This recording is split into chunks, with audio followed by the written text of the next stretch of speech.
এবং mobile check করে, মোবাইলের মধ্যে তো কত কিছু আসতে পারে মানুষের, নাকি নিজের দেন না, হয়তো অন্য মানুষ আসে, মোবাইল চেক করে ওটা পাওয়া গেছে কেন, এগুলো করে চেক করে অ্যারেস্ট করতেছে।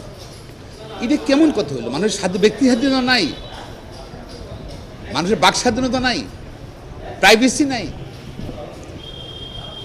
রিমান্ডে নিচ্ছে 17 বছরের একটা ছেলে, তার ট্রায়ালও তো হবে না আপনার চাইল্ড অ্যাক্টের অনুযায়ী, তার এখানে ট্রায়াল হওয়ার কথা না। 17 বছর বাচ্চা ছেলেরে রিমান্ড দেওয়ার কোনো আইনগত বিধান নাই শিশু আইন অনুযায়ী, সম্পূর্ণ বেআইনি। আমি মাননীয় প্রধান বিচারপতি দৃষ্টি আকর্ষণ করছি, বিচার এটা তো রিমান্ড তো দিচ্ছে, তো পুলিশ চেয়েছে রিমান্ড, পুলিশ চাওয়াটাও ইলিগাল এবং ম্যাজিস্ট্রেটের দেওয়াটা, লন্ডন ম্যাজিস্ট্রেট যেটা দিয়েছে, রিমান্ড দিয়েছে 17 বছর ছেলেকে, এটা টোটালি ইলিগাল। শিশু আইন লঙ্ঘন করা হয়েছে, বিভিন্ন জাজমেন্ট বরখালাপ করা হয়েছে। আমি আশা করি মাননীয় প্রধান বিচারপতি দৃষ্টি আকর্ষণ করছি এবং সংশ্লিষ্ট ম্যাজিস্ট্রেটের ব্যাপারে ব্যবস্থা গ্রহণ করার জন্য অনুরোধ জানাচ্ছি। পাশাপাশি কেন রিমান্ড, কেন গ্রেপ্তার? ওরা বলতেছে সিসিটিভি আছে, সিসিটিভিতে ফুটেজ আছে, মোবাইলে ফুটেজ আছে, যাদের গ্রেপ্তার করছে সবার ফুটেজ আছে নাই। আর বিএনপি জামাত বা অন্যান্য রাজ্য বিপি নূর, তারপর অন্যদেরকে গ্রেপ্তার করছেন বিরোধী দলের সরকার। আসলে কোটা আন্দোলনকে কেন্দ্র করে, কোটা আন্দোলনকে অজুহাত হিসেবে ব্যবহার করে তাদের রাজনৈতিক বিরোধী বিএনপি বা অন্যান্য বিরোধী দল, সমমনা বিরোধী দল সবাইকে তারা শাসন করতে চাচ্ছে, তাদেরকে নিয়ন্ত্রণ করতে চাচ্ছে। এটা সম্পূর্ণ অসৎ উদ্দেশ্যে, মানে রাজনৈতিক উদ্দেশ্যে সব গ্রেপ্তার করা হচ্ছে। তো আমরা গ্রেপ্তারের নিন্দা জানাচ্ছি, ঢালাও হোলসেল গ্রেপ্তার বন্ধ করার জন্য দাবি জানাচ্ছি। পাশাপাশি যাদের গ্রেপ্তার করা হয়েছে তাদেরকে অনধিকারভাবে ঢালাওভাবে গ্রেপ্তার করা হয়েছে তাদেরকে অনধিকার মুক্তির দাবি করছি। পাশাপাশি আমি এখনও আজ পর্যন্ত সরকারের পক্ষ থেকে কতজন হত্যা হয়েছে সেই সম্বন্ধে জনগণ জানে না, অনেকের পরিবার জানে না। এখন অনেকের লাশ বের চালস হিসাবে তাদেরকে সমাধি করা হয়েছে, দাপন করা হয়েছে, অনেকের পোস্টমর্টম করা হয়নি। একটা যেখানে আইন কানুন আছে, আইনের শাসন আছে, আইন কানুন আছে, যেখানে সরকার আছে, একটা লোকের আনন্যাচারাল ডেথ হবে, তার অবশ্যই সরকারের কাছে এটার পরিসংখ্যান থাকতে হবে, প্লাস পোস্টমর্টম হতে হবে এবং তাদের নাম পরিচিতি জানতে হবে। কিন্তু আজ পর্যন্ত কিন্তু তাদের পরিচিতি প্রকাশ করা হয়নি। কতজন মারা গিয়েছে, কয়েকশো মারা গিয়েছে, সেটা জনগণ জানে না। কেন গোপন করা হচ্ছে আমি জানি না। আমি এবার আসছি মানবাধিকার কমিশন। আপনি দেখেন আজকে ফিলিস্তিনে ইসরায়েলে হামলা করছে, সেখানে সরকার নাই, সরকারের অবস্থা ভঙ্গুর। সেখানে কিন্তু প্রতিদিন কত লোক মারা আছে ফিলিস্তিনে, ইসরায়েল হত্যা করছে, সেগুলো কিন্তু পত্রপত্রিকা আসতেছে, অ্যাকুরেট পত্রপত্রিকা আসতেছে। আর বাংলাদেশে কিন্তু সরকার আছে, মানবাধিকার কমিশন আছে, একটা আছে। তাদের কাজটা কি?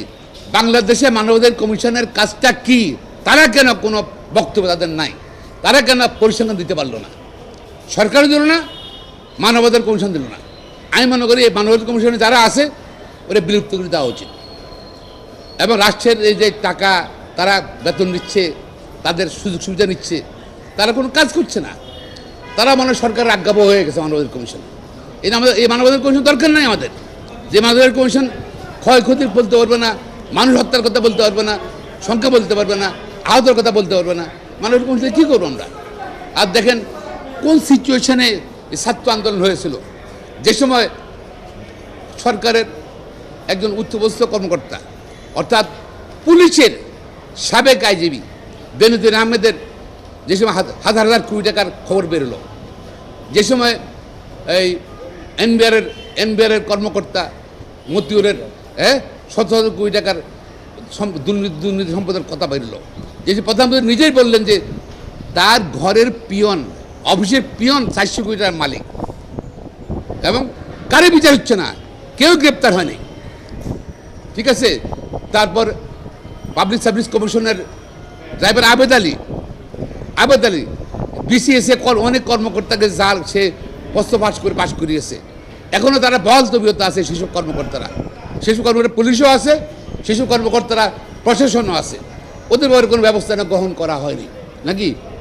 হ্যাঁ, আবেদ আলীতে বলে দিয়েছে বা অন্য কর্মকর্তারা বলে দিয়েছে কারা কারা প্রশ্নবাসের জন্য তারা প্রশ্নবাস করে পাশ করেছে, ব্যবস্থা নিছে, তদন্ত কমিটি করছে, পাবলিক সার্ভিস কমিশন কিছু করছে। এই পাবলিক সার্ভিস কমিশনের কাজটা কি? এই ব্যর্থের পাবলিক সার্ভিস কমিশনের বিরক্ত করা উচিত আমি মনে করি।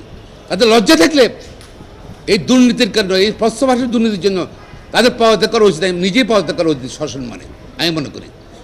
তো এই সব কিছু মিলাই আজকে কেন সিচুয়েশন দেশ উত্তপ্ত, বিরোধী রাজনৈতিক কর্মীদেরকে তারা চেষ্টা করতেছে তাদের নিয়ন্ত্রণ করার জন্য, গ্রেপ্তার করতেছে, হত্যা করতেছে, নির্যাতন করতেছে। পাশাপাশি কোটা, যেন কোটা সরকার প্রমিস করলো কোটা যারা আন্দোলন করছে তাদেরকে কোনো কিছু করা হবে না। এর মধ্যে 4 জন না কজন, 5 জন, মোট 5 জনকে তারা অ্যারেস্ট করছে, বলে নিরাপদ হেফাজতে। তারা কি নিরাপদ হেফাজত চাইছিল? আমরা তো শুনি নাই, পত্রিকা আসে নাই যে তাদের নিরাপদ হেফাজত চাই। কে তাদেরকে নিরাপদ হেফাজত করছে, দিছে, রাখছে কোথায়? ডিবি অফিসে। ডিবি অফিস কি জায়গা রাখার? আমি জানি না কেন। তাহলে আপনারা তো অ্যাকশন নিচ্ছেন, বিভিন্ন জায়গায় ব্লক রেট দিয়ে আপনারা ছাত্রদেরকে গ্রেপ্তার করতেছেন। আপনি বলছে, সরকার বলছে কারো গ্রেপ্তার করা হবে না, কিছু হবে না। তো কী হচ্ছে এখন? আসলে তো সরকারের দ্বিমুখী নীতি, ডবল স্ট্যান্ডার্ড।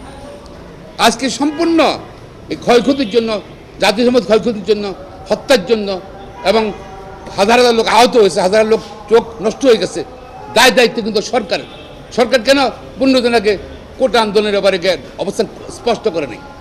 তাহলে কিন্তু এই ঘটনা ঘটতো না।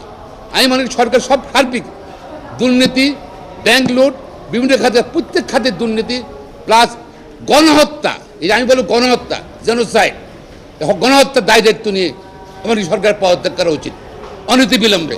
এবং যেহেতু জবাবদিহিতা নাই এই সরকারের, জনগণ করে নির্বাচিত সরকার নয়, সুতরাং এই সরকারের কিন্তু ক্ষমতা থাকার অধিকার নাই। এই জেনোসাইডের দায়িত্ব নিয়ে সরকার পদত্যাগ করা উচিত এবং ভোটাধিকার ফিরিয়ে দেওয়া উচিত। জবাবদিহিতামূলক সরকার বাংলাদেশে প্রতিষ্ঠা করার জন্য আজকে সবাই একত্র হওয়ার জন্য আমি জানাচ্ছি।